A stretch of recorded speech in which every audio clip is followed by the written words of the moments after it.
Vamos estudar uma aplicação das derivadas a um problema no contexto real. Neste caso temos aqui este triângulo, o triângulo ABC, cujo cateto mede 8, o cateto AB mede 8 e o cateto BC, desculpem, o AB mede 6 e o cateto BC mede 8. Já agora podemos aproveitar e vamos precisar dela.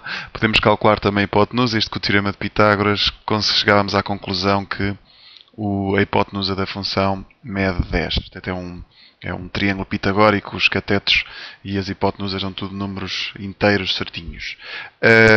Depois temos aqui o ponto P, que se vai deslocando aqui ao longo do cateto AB, e o x é a distância que vai desde o A até ao P. E depois define-se esta função f como sendo a área deste retângulo que é gerado a partir desta deslocação do ponto x. Já agora, este QP é paralelo à hipotenusa AC, portanto é assim que ela é traçada. Imaginem se o ponto P estivesse aqui, traçávamos uma paralela e ficávamos aqui com o ponto P e aqui com o ponto Q, e depois já era bastante simples acabar de construir o retângulo. Portanto, isto claro que diferentes dimensões, diferentes posições do ponto P vão gerar retângulos diferentes também. Bom, mas voltemos aqui ao exercício. Portanto, a primeira pergunta é simplesmente dizer qual é o domínio da função f. Bem, uma vez que o x é uma distância, o x tem que ser positivo. E neste caso, diferente de 0, senão não teríamos definido qualquer retângulo. E vai até 6. É o máximo até onde este x consegue chegar. E mais uma vez, não chega a atingir o ponto P, não chega a atingir o B, porque nesse caso, mais uma vez, não teríamos um retângulo definido. Ok, próxima pergunta. Vamos justificar porque é que o PS, a distância que vai desde o P até o S, é 4/5 de x. Bom, para aqui vamos utilizar a semelhança de triângulos, porque este triângulozito pequenino aqui, que é retângulo também, é semelhante ao triângulo grande.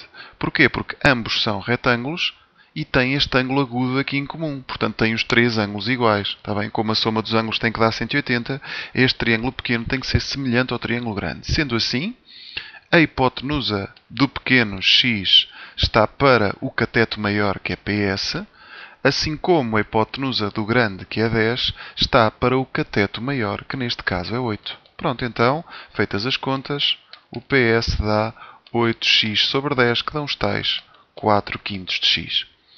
Para a distância que vai desde o P até o Q, nós vamos precisar destas duas distâncias, claro está, para calcularmos depois a área do retângulo. Vamos voltar a fazer a mesma coisa. Vamos ter em conta que este triângulo aqui, o PBQ, é também um triângulo semelhante ao triângulo grande. Mais uma vez, porque este ângulo é igual a este ângulo e depois também tem o ângulo reto, portanto os três ângulos são todos iguais. Quando isso acontece, os triângulos são semelhantes. Sendo assim, a hipotenusa do triângulo mais pequeno, PQ, está para o cateto aqui de baixo. Este cateto aqui de baixo, que é o mais pequeno, vale 6 menos x. É daqui que vem esta expressão.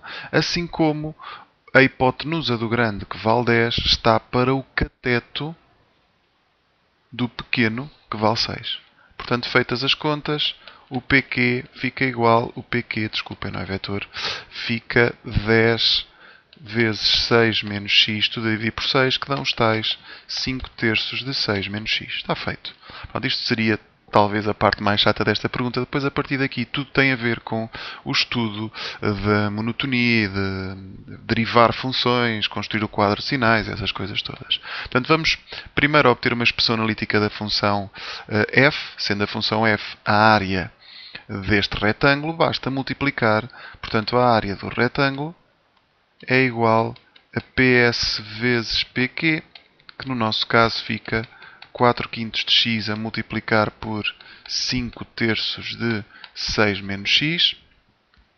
4/5 de x a multiplicar por 5/3 fica 4/3 de x, está bem? Porque os 5 cortam. A multiplicar por 6 menos x, voltando a multiplicar isto vai ficar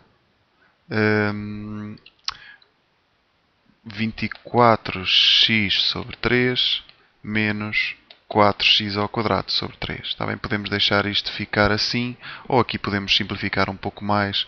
24 a dividir por 3 dá 8x menos 4x ao quadrado sobre 3. Ok, está feita a função f. Esta é a expressão analítica desta função, que neste caso é simplesmente a multiplicação destas duas funções que aqui estão. Está bem? Destas duas expressões que aqui estão. Ok, o que é que vamos fazer agora? Vamos construir, através da derivada, vamos estudar a monotonia extremos desta função. Como é que isso se faz? A derivada é super simples, é uma função polinomial, menos 8x sobre 3. Depois vamos igualar a zero esta função para conseguirmos construir depois o quadro de sinais. Fica menos 8x sobre 3 igual a menos 8. O 8 passa para lá, portanto são os zeros da derivada. Isto faz sem cálculos auxiliares.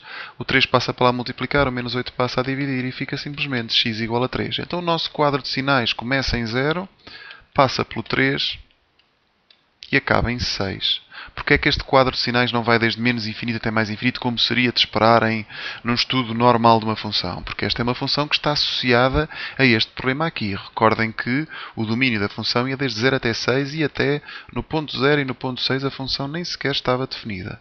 Portanto, como é que é a função derivada? Isto é uma reta que decresce, portanto vem de positivo para negativo, sendo assim a função sobe e depois desce, tendo aqui no ponto 3 o seu extremo, o seu máximo. Portanto, agora para estudarmos a monotonia, tínhamos que dizer que ela era crescente de 0 aberto até 3 fechado e decrescente desde 3 fechado até 6 aberto. Porque é que abrimos no 0 e no 6? Porque a função não está definida nesses pontos. Mais uma vez está relacionada com este problema.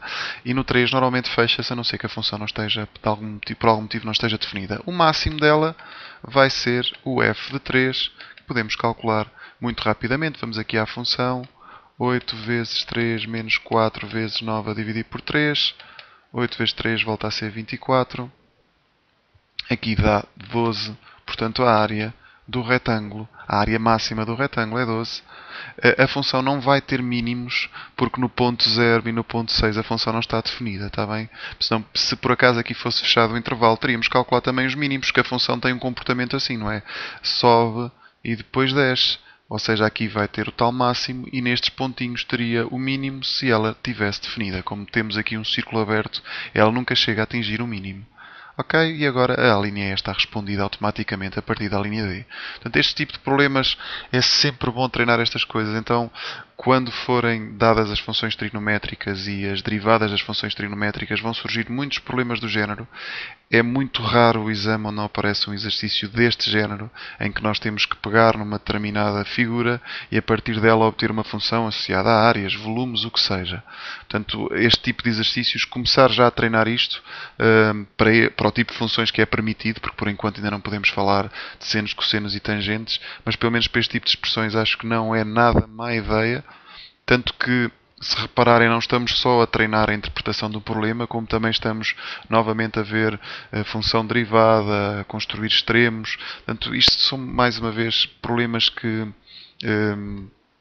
só ajuda a quem os treina, está bem? Porque, mais, em termos de avaliação, em testes, isto surge bastante. Pronto. Na próxima aula, em princípio, já começaremos com as funções trigonométricas. Vou dar uma revisão bastante aprofundada daquilo que foi dado no 11º ano, que são praticamente os primeiros 3 ou 4 capítulos do livro de funções da Porto Editora, porque a matéria nova basicamente vem só no último capítulo, ou nos últimos 2 capítulos de função seno e cosseno e tangente, está bem? Das funções trigonométricas. Até uma próxima aula.